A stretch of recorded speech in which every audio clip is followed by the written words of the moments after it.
Hey guys, welcome back to the channel, and today we're going to be doing a quick Simbrief tutorial on how to easily get Simbrief routes into the PMDG FMC.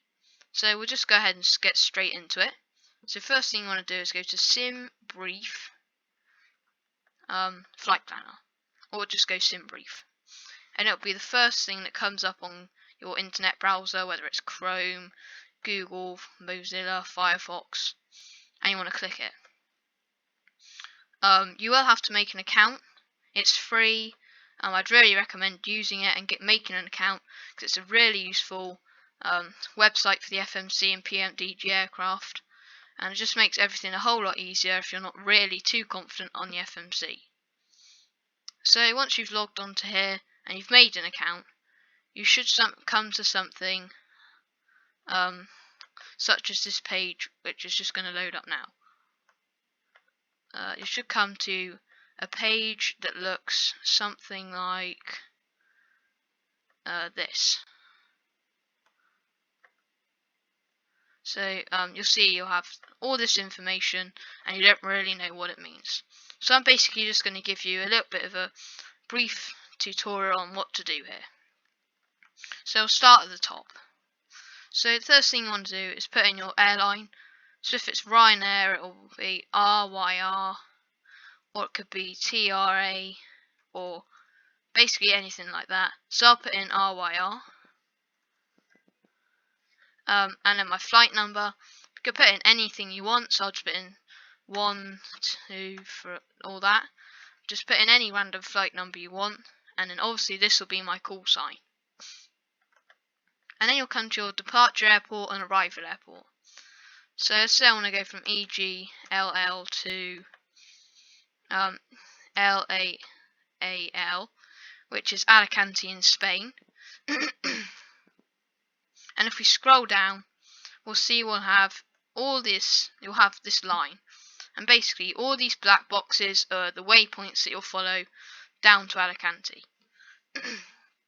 So as you'll see here, we're going to go out of Heathrow, down past Paris, through the centre of France, past Andorra, into Spain, past Barcelona and Valencia, and into Alicante on the ILS. So that's basically your route. But you can change your route slightly because obviously there's loads of different waypoints. So as you can see there, that's slightly different. You'll have up to 5 different routes. So as you can see there, we're coming in on the VOR over the sea to Alicante. And basically then we could have another route like that, which is obviously slightly different but more or less the same. So you can choose any of those routes. And then obviously here you've got all your different waypoints. So MID4F is your first waypoint, followed by that one, and that's basically the route you'll follow on down to Alicante. And then obviously here you'll see alternate, so LEPA. So if we go back down to the map, you'll see that we'll have, after the thick bold line, we'll have this dotted line leading off to a different airport. Basically this means if you can't land at Alicante for some reason, you'll automatically be rerouted to, in my case, La Palma, but it'll basically be any airport near you, where you can also land if you can't land at your original airport for any reason. So that's why it says alternate, just for that reason. Then you can obviously change the date, your departure time.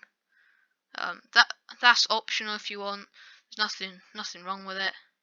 And then you'll come down to aircraft type. So here, pretty self-explanatory. Just want to choose whichever aircraft. So for me, I'll go to Boeing 737-800. And you'll see it'll automatically calculate your climb and descent, which you'd obviously have to do manually in the FMC, which is obviously really useful, and it just makes it easier for people who aren't that confident. Cruise profile don't need to worry about, doesn't affect the flight. Fuel factor don't need to worry about. Registration, you can change that if you want. So I could just put, let's just put N whatever I need. FIN number we can leave the same, or we can change it to anything. Select all code, you can just leave that. You can put it in if you want, but I don't usually put it in. Obviously our ATC call sign is the same as what we put in first, so I think what did I put in? 2914. And then you'll come down to these optional entries. Obviously, as it says there, they're automatically calculated, but once you get any FMC in the flight, you can change any of these. You can change them now if you want, or you can change them in the FMC. Nothing's stopping you change them. So you can change those. You've got your scheduled time en route, so which is obviously about 2.5 hours. You can select how much extra fuel you want. And you don't need to do the altitude because that's automatically calculated after you've generated your flight plan, so you can leave that. Passengers are obviously automatically done as well, but obviously I wouldn't recommend putting full passengers, extra fuel of 2 and a cargo of like 20 or something, because obviously it's going to be way harder to get off the ground. So obviously you can put in, I might put 1.2, 15 passengers and maybe 1 kilogram of cargo. ZFW, you can just leave that clear, that's automatically calculated as well. You can change your name, so I might put mine as George FSX. Pilot ID you can change as well, but I'm just going to leave that. That's basically it for that page. And then back down to the map and stuff. And so after you've done all this and you're ready to save it, you want to go to obviously save flight, and it will save it. But the first time I did this, it said my Air AC cycle is outdated. So if you go to this and unlock the new one, it should automatically do it if you follow the steps. And basically you shouldn't have any problems after that, and you'll be able to save it. Just follow the steps it says.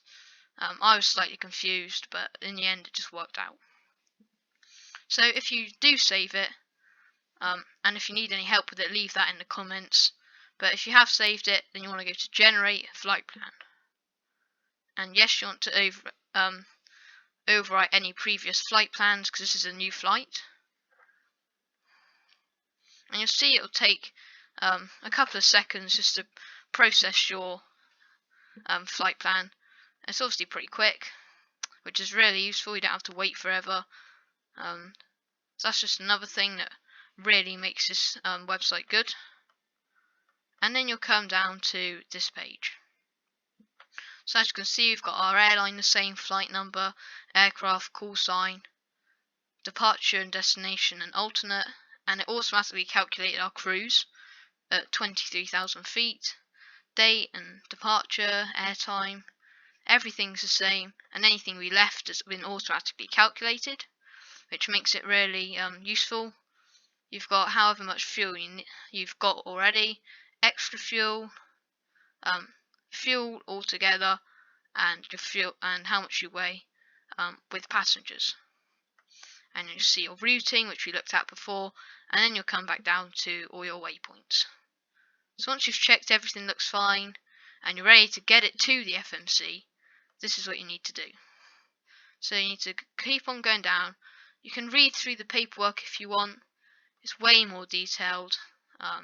Doesn't really tell you too much, but if you really want to read through it, then go ahead. And you'll come down to all these files here. So obviously this flight planner works with any one of these things. Obviously we want the PMDG of 737, so you want to look for PMDG and go to flight plan. And obviously if you're in a default plane, it'll be FSX and prepare 3D. But we've got the PMDG flight plan, so you want to go over here and click the download button.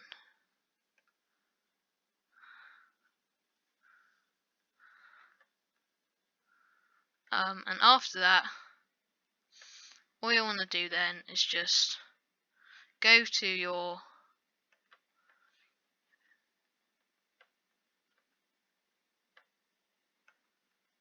you'll just want to go to your File Explorer and go to this PC, Acer Program Files 86, and because I play Flight Sim on a Steam platform, it'll be Steam Apps, but for some of you it'll just be straight into Microsoft Games and then Flight Sim. But basically the aim of this is just to get to your main Flight Sim directory, Common, FSX, and then get your main folder. And here you'll just want to go to PMDG, obviously flight plans which we just created, NGX, and you'll see here I've already created a few which all end in RTE, and you simply just want to bring that up to this thing here, and you'll see there it's just been pasted in. And when you next go onto the FMC and type in EGLLLEAL into the co-root in the FMC, if you want to know where that is, then just watch my previous video. Type that there, type that in without the .rte, and you'll see it will automatically bring up all the waypoints that you just programmed, and all the altitude and stuff that you did in fuel. So that was just a quick video on how to use Simbrief successfully and get it from here into the FMC. Obviously it's a really useful website. I'd recommend creating an account and using it regularly. I think you can upgrade it, but I haven't upgraded it yet, which I might do in the future.